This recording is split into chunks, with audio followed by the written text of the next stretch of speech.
എല്ലാവർക്കും കൂടി സ്വാഗതം. അപ്പോൾ നമ്മളിപ്പോൾ കുറേ സ്നാക്സിൻ്റെ റെസിപ്പീസൊക്കെ ഇട്ടിട്ടുണ്ട്. ഞാനൊരു പ്രത്യേകം പ്ലേലിസ്റ്റ് തന്നെ ക്രിയേറ്റ് ചെയ്തിട്ടുണ്ട്. ഇഫ്താർ നോമ്പുതുറ എന്ന് പറഞ്ഞിട്ട് ഒരു പ്ലേലിസ്റ്റ് തന്നെ ക്രിയേറ്റ് ചെയ്തിട്ടുണ്ട്. അപ്പോൾ നിങ്ങൾ ഈ സ്നാക്സിൻ്റെ റെസിപ്പീസൊക്കെ കണ്ടിട്ടുണ്ടാവും എന്ന് വിചാരിക്കുന്നു. അതൊക്കെ ട്രൈ ചെയ്തിട്ടുണ്ടാവും വിചാരിക്കുന്നു. കുറേ പേരെ എന്നോട് അഭിപ്രായം പറഞ്ഞു നന്നായിട്ടുണ്ട്. വളരെ സന്തോഷം. നിങ്ങളുടെ സപ്പോർട്ടാണ് ഈ ചാനലിന് മുമ്പോട്ട് കൊണ്ടുവന്നത്. അപ്പോൾ തുടർന്നും ഈ സപ്പോർട്ട് പ്രതീക്ഷിക്കുന്നു. അപ്പോൾ ഇന്ന് ഞാനൊരു സ്നാക്കുമായിട്ടാണ് വന്നിരിക്കുന്നത്. ഒരു കട്ട്ലറ്റ് ആണ്, ചിക്കൻ കൊണ്ടുള്ള ഒരു കട്ട്ലറ്റ്. കട്ട്ലറ്റൊക്കെ ഒരുപാട് പേർക്ക് ഇഷ്ടമുള്ള ഒന്നാണ്. നമ്മൾ സാധാരണ ഹോട്ടൽസിലെല്ലാം പോയിട്ട് ഇപ്പോൾ ചിക്കൻ കട്ട്ലറ്റ് എന്ന് പറഞ്ഞ് വാങ്ങുന്ന സമയത്ത് മിക്കവാറും അത് ചിക്കൻ കുറവായിരിക്കും, കൂടുതലും പൊട്ടറ്റോ ആയിരിക്കും. നമുക്ക് വീട്ടിലുണ്ടാക്കുന്ന സമയത്ത് എന്താണ് നമ്മുടെ ഇഷ്ടം അതിനനുസരിച്ച് നമുക്ക് ഉണ്ടാക്കാം. അധികം പണിയൊന്നുമില്ല. അപ്പോൾ ഇവിടെ ഞാൻ ഉണ്ടാക്കിയ വളരെ സിമ്പിളായിട്ടുള്ള ഒരു രീതിയിലാണ്. അപ്പോൾ അതെങ്ങനെ ഉണ്ടാക്കുന്നത് നമുക്കൊന്ന് കണ്ടുവരാം. അതിനു മുമ്പ് നിങ്ങൾ ആദ്യമായിട്ടാണ് രുചികരം ചാനൽ കാണുന്നതെങ്കിൽ സബ്സ്ക്രൈബ് ചെയ്യാൻ മറക്കരുത്. അതുപോലെ തന്നെ അതിനടുത്തുള്ള ബെൽ ബട്ടൺ പ്രസ് ചെയ്ത് കഴിഞ്ഞാൽ ഫ്യൂച്ചറിൽ ഞാൻ അപ്ലോഡ് ചെയ്യുന്ന വീഡിയോസിൻ്റെ നോട്ടിഫിക്കേഷൻ നിങ്ങൾക്ക് വരുന്നതാണ്. അപ്പോൾ നമുക്ക് കിച്ചണിലോട്ട് പോകാം. അപ്പോൾ ചിക്കൻ കട്ട്ലറ്റ് ഉണ്ടാക്കാൻ വേണ്ടിയിട്ട് ഞാനിവിടെ ഒരു 300 ഗ്രാം ചിക്കനാണ് എടുത്തിരിക്കുന്നത്. ഇതിപ്പോൾ ഞാൻ ചിക്കൻ വാങ്ങി വെച്ചതിൽ ബാക്കി വന്നത്. അപ്പോൾ ഇതൊന്ന് വേ ചെയ്ത് നോക്കുന്ന സമയത്തൊരു 300 ഗ്രാംസ് വന്നിട്ടുണ്ട്. ഇത് നമ്മൾ ഇനിയൊന്ന് കുക്ക് ചെയ്തെടുത്തിട്ട് ഇതിൻ്റെ ഫ്ലഷ് മാത്രമാണ് എടുക്കുക. പിന്നെ വേണ്ടത് ഒരു വലിയ ഉരുളക്കിഴങ്ങാണ്. ഇത് ഒന്ന് വേവിച്ച് വെച്ചതാണ്. 2 ചെറിയ സവാള ചെറുതായിട്ട് അരിഞ്ഞത്. പിന്നെ നമുക്ക് 2 പച്ചമുളക്, അതുപോലെ 2 അല്ലി, കുറച്ച് വലിയ അല്ലി തന്നെ വെളുത്തുള്ളി, ഈ ഒരു സൈസ് വരുന്ന ഇഞ്ചി, ഇത് ഞാൻ പേസ്റ്റ് ആക്കി എടുക്കും. പിന്നെ ഒരു 2 ടീസ്പൂൺ കുരുമുളക് പൊടിച്ചതെടുത്ത് വെച്ചിട്ടുണ്ട്.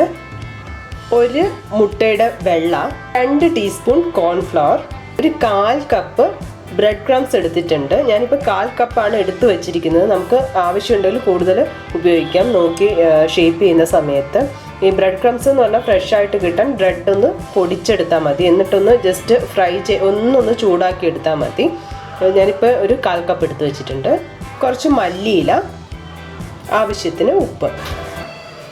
ആദ്യം നമുക്ക് ചിക്കൻ ഒന്ന് വേവിച്ചെടുക്കണം. അതിനുവേണ്ടി ഞാനൊരു കുക്കറിലാണ് വേവിക്കുന്നത്. കുക്കറിലോട്ട് ചിക്കൻ ഇട്ട് കൊടുക്കാം. ആവശ്യമായിട്ടുള്ള കുറച്ച് ഉപ്പ് ചേർത്ത് കൊടുക്കാം. അതുപോലെ ഇതിലോട്ട് ഒരു 1/2 ടീസ്പൂൺ കുരുമുളക് പൊടി കൂടി ചേർക്കുകയാണ്. നന്നായിട്ട് ഇതൊന്ന് പുരട്ടി കൊടുക്കണം. ഇപ്പോൾ ഇത് നന്നായിട്ട് മിക്സ് ആയിട്ടുണ്ട്. ഇപ്പോൾ ചിക്കനിൽ നിന്ന് തന്നെ ഇതിലോട്ട് വേണ്ട, ഇത് വേവാൻ ആവശ്യമായിട്ടുള്ള വെള്ളം ഇറങ്ങുന്നതാണ്. എന്നാലും കുറച്ച് വെള്ളം നമുക്ക് ഇതിലോട്ട് ചേർത്ത് കൊടുക്കാം. കുറച്ച് വെള്ളം ചേർക്കും. ഇതിപ്പോൾ അധികം വെള്ളം ചേർത്ത് കഴിഞ്ഞാൽ നമുക്ക് ആ ഒരു വെന്ത് വരുന്ന ആ ഒരു ചിക്കൻ്റെ സ്റ്റോക്ക് എടുത്തിട്ട് നമുക്ക് വേറെ എന്തെങ്കിലുമൊക്കെ ഉപയോഗിക്കാം. സൂപ്പ് ഉണ്ടാക്കാനോ അങ്ങനെയൊക്കെ ഉപയോഗിക്കാൻ പറ്റുന്നതാണ്. അപ്പോൾ ഞാനിത് വേവിച്ചെടുക്കാൻ പോവാണ്. അപ്പോൾ ചിക്കൻ ഇങ്ങനെ കുരുമുളകും ഉപ്പിട്ട് വേവിച്ച് വെച്ചിട്ടുണ്ട്. ഇനി നമ്മൾ ചെയ്യാൻ പോകുന്നത് ഇതൊന്ന് ജസ്റ്റ് ഒന്നിങ്ങനെ എല്ലൊന്ന് വേർപ്പെടുത്തിയിട്ട് എടുക്കണം. ഫ്ലഷ് മാത്രമാണ് നമ്മൾ എടുക്കുക.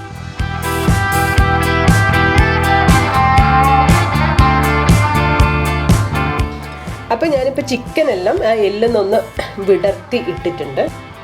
ഇനി ഇത് നമ്മൾ മിക്സിയുടെ ചെറിയ ജാറുണ്ടല്ലോ, ആ ജാറിലിട്ടിട്ടൊന്ന് ക്രഷ് ചെയ്തെടുക്കണം. അപ്പോൾ ചിക്കൻ ഇങ്ങനെ ക്രഷ് ചെയ്തെടുക്കാൻ വേണ്ടി ഞാൻ മിക്സിയുടെ ചെറിയ ജാറാണ് എടുത്തിരിക്കുന്നത്. അതിലേക്ക് നമുക്ക് ചിക്കൻ ഇട്ട് കൊടുക്കാം.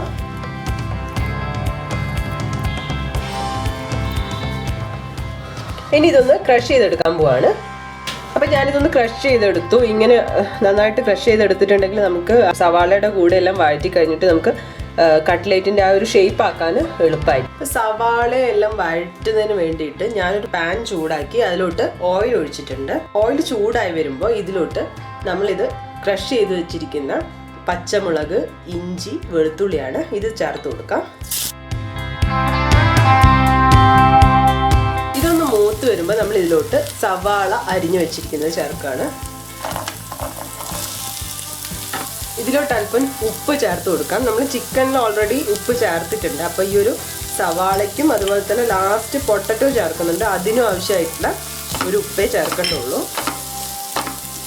ഇത് നന്നായിട്ടൊന്ന് വഴന്ന് വരണം.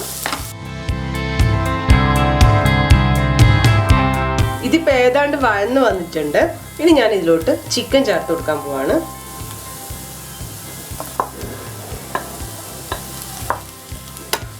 നന്നായിട്ടൊന്ന് മിക്സ് ചെയ്യാം.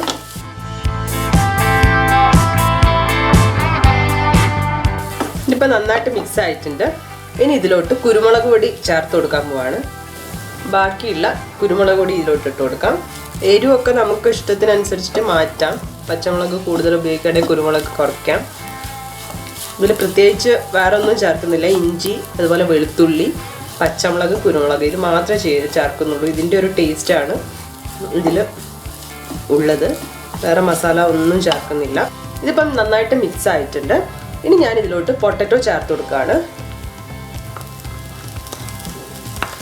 പൊട്ടറ്റോയും കൂടി ഇതിൻ്റെ കൂടെ നന്നായിട്ട് മിക്സ് ചെയ്യാം. ഇവിടെ ഇപ്പം നിങ്ങൾക്ക് കണ്ടാലറിയാം, ഞാൻ പൊട്ടറ്റോ ചിക്കൻ്റെ അത്ര എടുത്തിട്ടില്ല. ഇപ്പം നമുക്ക് ശരിക്കും പറഞ്ഞാൽ നമ്മൾ ഷോപ്പിലൊക്കെ പോയിട്ട് കഴിക്കുന്ന കട്ട്ലറ്റിൽ ഇപ്പോൾ ചിക്കൻ കട്ട്ലറ്റ് എന്നുള്ള പേരേ ഉണ്ടാവുള്ളൂ. അപ്പോൾ അതിൽ കൂടുതലായിട്ടും പൊട്ടറ്റോ ആണ് ഉണ്ടാക്കുക. അപ്പം നമ്മൾ വീട്ടിൽ ചെയ്യുന്ന സമയത്ത് നമുക്ക് ഏതാണ് കൂടുതൽ ഇഷ്ടം എന്ന് വെച്ചാൽ അത് കൂടുതൽ എടുത്തിട്ട് ചെയ്യാം. ഞാനിപ്പോൾ ഇതിലിവിടെ ചിക്കൻ ആണ് കൂടുതലായിട്ടുള്ളത്.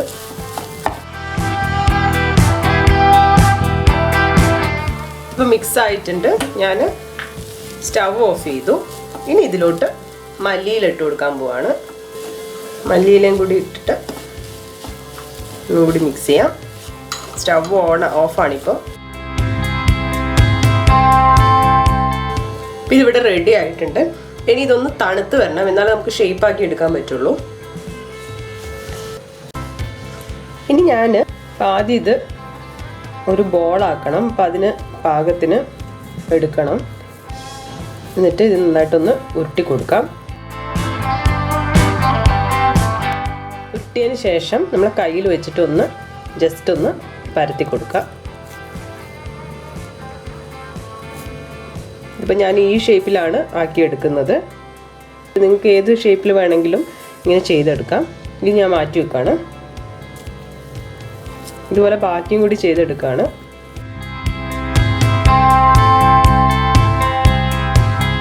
ഇതിപ്പോൾ ഞാനെല്ലാം ഷേപ്പ് ചെയ്ത് വെച്ചിട്ടുണ്ട്. ഏകദേശം ഒരു 8 എണ്ണത്തിന് എനിക്ക് കിട്ടിയിട്ടുണ്ട് കേട്ടോ. അപ്പോൾ ഇനി ചെയ്യാൻ പോകുന്നത്, ഞാൻ മുട്ടയുടെ വെള്ളം എടുത്ത് വെച്ചിട്ടുണ്ടായിരുന്നു. ഇത് നന്നായിട്ടൊന്ന് നമുക്കൊന്ന് പതപ്പിച്ച് കൊടുക്കാം. ഒന്ന് അടിച്ചു കൊടുത്തിട്ടുണ്ട്. ഇനി ഞാൻ ചെയ്യാൻ പോകുന്നത്, നമ്മൾ കോൺഫ്ലോർ എടുത്ത് വെച്ചിട്ടുണ്ട്. ഇതിലോട്ട് കുറച്ച് വെള്ളം ഒഴിച്ചു കൊടുക്കുകയാണ്. ഈ കോൺഫ്ലവർ വേണമെന്ന് വലിയ നിർബന്ധമൊന്നുമില്ല, വെറും മുട്ട ആയാലും മതി. ഞാനിപ്പോൾ ജസ്റ്റ് ഒന്ന് കോൺഫ്ലവർ കൂടി ചേർക്കുന്നുണ്ട്. അപ്പോൾ നന്നായിട്ടൊന്ന് കലക്കുക. അതിന് ശേഷം ഇതും കൂടി ഒന്ന് മുട്ടയിലോട്ട് ചേർത്ത് കൊടുക്കുകയാണ്. ഇത് ഓപ്ഷണലാണ്, വേണമെന്നുണ്ടെങ്കിൽ മാത്രം ചേർത്താൽ മതി.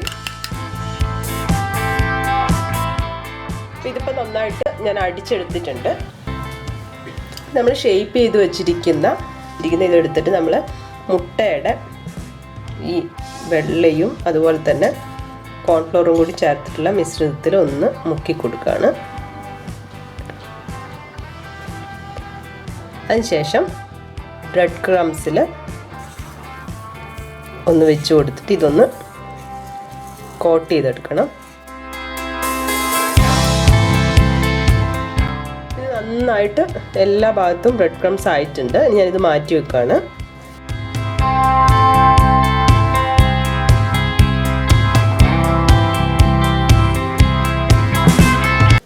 അപ്പോൾ ഇതിവിടെ റെഡി ആയിട്ടുണ്ട്. ഞാൻ ബ്രെഡ് ക്രംസിലെല്ലാം നന്നായിട്ട് മുക്കി ഷേപ്പ് ചെയ്ത് വെച്ചിട്ടുണ്ട്. അപ്പോൾ ഇത് പൊരിച്ചെടുക്കാൻ വേണ്ടിയിട്ട് ഞാൻ എണ്ണ ഒഴിച്ചു, എണ്ണ ചൂടാക്കാൻ വെച്ചു. അപ്പോൾ ഇത് ഉണ്ടാക്കുമ്പോൾ നമ്മൾ ശ്രദ്ധിക്കേണ്ട കാര്യം എന്താണെന്ന് വെച്ചിട്ടുണ്ടെങ്കിൽ നല്ല ചൂടാവണം. എണ്ണ നന്നായിട്ട് ചൂടായതിന് ശേഷം നമ്മളിത് ഇട്ട് കൊടുക്കാൻ പാടുള്ളൂ. ഇട്ട് കൊടുത്തതിന് ശേഷം അതൊന്ന് കുറച്ച് ഒരു മീഡിയം ഫ്ലെയിമിൽ വെക്കണം. ആ ഒരു ടെമ്പറേച്ചർ എപ്പോഴും കീപ്പ് ചെയ്യണം. എന്താണെന്ന് വെച്ചാൽ ഇല്ലെങ്കിൽ പെട്ടെന്ന് കരിഞ്ഞു പോകും. ഇതിപ്പോൾ എണ്ണ നന്നായിട്ട് ചൂടായിട്ടുണ്ട്. ഇനി ഞാൻ ഇതിലോട്ട് ഇട്ട് കൊടുക്കാൻ പോവാണ്.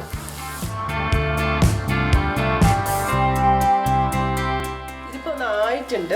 ഇപ്പം കണ്ടാലറിയാം ഒരു ബ്രൗൺ കളറൊക്കെ ആയിട്ടുണ്ട്. നമുക്ക് എടുക്കേണ്ട സമയമായി.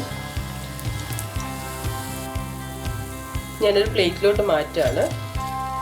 ഇതിപ്പോൾ കണ്ടാലറിയാം ഇതിൽ തീരെ എണ്ണയൊന്നും അധികം പിടിച്ചിട്ടില്ല. നമ്മൾ ആ ഒരു ടെമ്പറേച്ചർ നോക്കി തീ ഹൈഡും അതുപോലെ തന്നെ ഫ്ലെയിം കുറച്ചും വെച്ചാൽ മതി. ഇതുപോലെ ബാക്കി കൂടി ഞാൻ ചുട്ടെടുക്കാൻ പോവാണ്.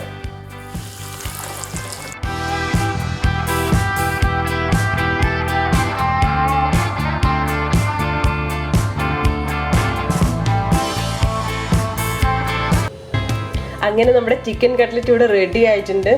ചിക്കൻ കട്ട്ലറ്റിൻ്റെ ടേസ്റ്റിനെ പറ്റി പറയേണ്ടതൊന്നുമില്ലല്ലോ അല്ലേ. അപ്പോൾ ഇത് നമുക്ക് വീട്ടിൽ തന്നെ വളരെ എളുപ്പത്തിൽ ഉണ്ടാക്കിയെടുക്കാം. ഇതെന്തായാലും നിങ്ങൾ ട്രൈ ചെയ്ത് നോക്കണം. എന്നിട്ട് എങ്ങനെയുണ്ടെന്ന് തന്നെ അറിയിക്കണം. അടുത്ത റെസിപ്പിയുമായി കാണുന്നതുവരെ ബൈ.